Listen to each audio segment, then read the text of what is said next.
প্রিয় শিক্ষার্থীরা, আসসালামু আলাইকুম। তোমরা যারা 2024 সালের এইচএসসি পরীক্ষার্থী আছো, তোমাদের আজকে আপডেট নিউজ দেওয়া হয়েছে। সেই বিষয় নিয়ে কথা বলবো, অর্থাৎ তোমাদের কবে পরীক্ষা হবে, কিভাবে হবে, সব স্থগিত কিনা, নতুন রুটিন কবে পাবে, এই সব বিষয় নিয়ে কথা বলবো। তো মনোযোগ সহকারে সম্পূর্ণ দেখবে। আর একটু সমসাময়িক নিয়েও কথা বলতে চাই। এই যে তোমাদের এই ভিডিওটি করার আগে আমি আজকে বিটিভিতে একটা মুভি দেখে আসছি। তোমরা বলতে পারো যে কি বলেন স্যার, আপনি বিটিভিতে মুভি দেখছেন? হ্যাঁ, কেন যেন মনে হলো যে একটু বিটিভি অন করি, তো অন করলাম, দেখলাম যে টুঙ্গিপাড়ার মিয়া ভাই মুভিটি হচ্ছে। আমি একদম শুরু থেকে শেষ পর্যন্ত সব দেখছি, অনেক কিছু শেখার আছে। এই যে বর্তমানে ছাত্ররা যে কাজগুলো করতেছে, মুভি থেকেও তাদের অনেক কিছু শেখার আছে। তো আমার কাছে মনে হয়েছে যে আসলে বঙ্গবন্ধু ও তার যে অবদান, এটা অস্বীকার করার কোনো সুযোগ নেই। সে আসলে আমাদের জন্য সংগ্রাম করে গেছে, কিন্তু পরবর্তীতে তার উত্তরসূরি বা তার যে যারা দল করে, তারা কি করতেছে এ বিষয় নিয়ে বলতে চাই না।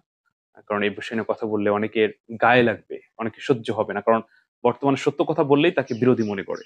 এই জন্য সত্য কথা বলাও বন্ধ হয়ে যাচ্ছে, কিন্তু তারপরে তো বলতে হবে আমাদের। এই মুভিতে আমি একটু তোমাদের একটা লাইন বলি, প্লিজ, পরে আমি আপডেটটা দিচ্ছি। এরকম বলতেছে বঙ্গবন্ধু যে আমরা 200 বছর পর স্বাধীন হলাম, আসলে আমরা স্বাধীন হইনি। আসলে মানুষ আমরা স্বাধীন না। তাদের কাছে তখন মনে হয়েছিল যে ইংরেজরা চলে গেছে, ভারতবর্ষ ভাগ হয়ে গেছে, পাকিস্তান মিলে আমরা মনে হয় স্বাধীন হয়েছি। তখন তারা স্বাধীন হয় নাই। তখন আবার তারা স্বাধীনতার ডাক দিল 71 পরে, মনে হলো আমরা স্বাধীন হয়েছি। আসলে আমরা কি স্বাধীন? তো যাক, ওই জায়গায় সে চমৎকার একটা লাইন বলছিল এরকম যে যারা নিরপরাধ মানুষকে জেলে আটকায় রাখে, এদের চাইতে জঘন্যতম কোনো কাজ হতে পারে না, এর জঘন্যতম মানুষ হতে পারে না, তার স্বার্থের জন্য যে কাজটা করে। আসলে কিন্তু বর্তমানে আমরা দেখতেছি যে আমাদের ছাত্র ভাইদের অনেকে একবারে নিরপরাধ, তাদেরকে জেলে আটকে রাখা হচ্ছে। এর তীব্র নিন্দা ও প্রতিবাদ জানাই। এটা কোনোভাবেই কাম্য না। যে অপরাধ করে তাকে আটকাও, কিন্তু যে নিরপরাধ তাকে কোনোভাবে আটকানো যাবে না।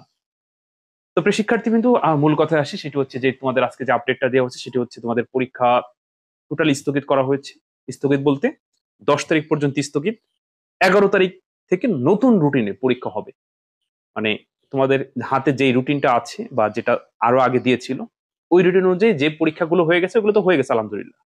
যে পরীক্ষাগুলো হয় নাই, বাকি ছিল, সব স্থগিত। নতুন রুটিন অনুযায়ী 11 তারিখ থেকে পরীক্ষা শুরু হবে, এবং 11 তারিখের আগে তোমরা এই নতুন রুটিনটা পেয়ে যাবে। এই সর্বশেষ আপডেট।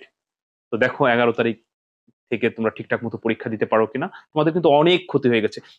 একটা কথা বলি, প্লিজ প্লিজ শোনো।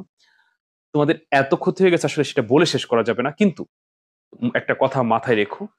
এই তোমার সার্টিফিকেটে কিন্তু কখনো লেখা থাকবে না যে 2024 সালে এই ঘটনার জন্য তোমার রেজাল্ট খারাপ হয়েছে। এটা কিন্তু লেখা থাকবে না। অর্থাৎ তোমার অর্জন তুমি ঠিক রেখো, যা কিছু হয় হোক, তুমি তোমার পড়াশোনা চালিয়ে যেও। আসলে আমরা জানি তুমি পড়াশোনা করতে পারতেছো না, অনেকেই ঠিক মতো, কিন্তু ক্ষতি হচ্ছে, তোমাদের ক্ষতি হচ্ছে, পড়াশোনায় মনোযোগী নাই, মনোযোগ হারিয়ে ফেলতেছো। তারপর কি করবা?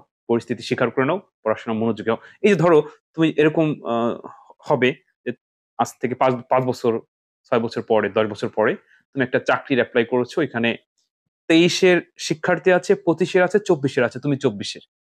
এখন ওদের একাডেমিক রেজাল্ট ভালো, কারণ ওরা শান্তিমতো পরীক্ষা দিতে পারছে। তুমি শান্তিমতো পরীক্ষা দিতে পারো নাই, তোমার একাডেমিক রেজাল্ট অত ভালো না।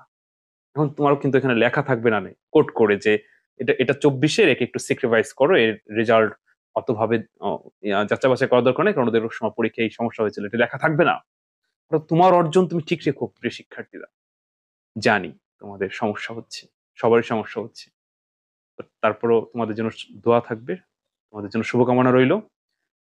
নিজের পড়াশোনা একটু চালিয়ে যাও, ঠিক রেখো। হ্যাঁ, ভালো থেকো। আসসালামু আলাইকুম।